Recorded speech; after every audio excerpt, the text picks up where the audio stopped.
Kita sa CCTV footage ang pagdating ng riding in tandem na ito sa Ascension Avenue, Lagros Subdivision sa Quezon City, maghahating gabi. Umikot ang motorsiklo at hihinto sa tapat ng isang bahay. Nang makakuha ng tiyempo, bumaba ang angkas. Bigla na lang niya inakyat ang gate at sinundan ng kasamahan. Sa likurang pintuan daw dumaan ang mga sospek papasok sa bahay. Nagkataon namang nakita sila na may-ari ng bahay na nagising noon. Tinutukan niya ako ng baril. Nakita ko yung isa. Sinusukat niya yung sapatos ng asawa ko. Tapos hindi na ako nakagalaw, nagpapanik na ako. Nang makalis sa mga sospek, agad na humingi ng tulong ang biktima sa mga taga-barangay.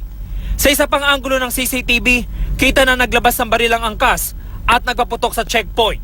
Side mirror lang ng police mobile ang tinamaan. Nagkahabulan. Inabutan ng mga pulis ang mga sospek sa Mindanao Avenue Extension kung saan nagkaengkwentro. Habang nagche-checkpoint, pinaputokan po sila. So wala po tayong kundi didepensa po sa sarili ng ating mga kapulisan. Ang dalawang napatay na sospek positibong kinilala ng biktima na nanloob sa kanila. Kitang-kita ko po kasi nakaharap sa akin yung isang lalaki na nakatutok sa akin ng baril.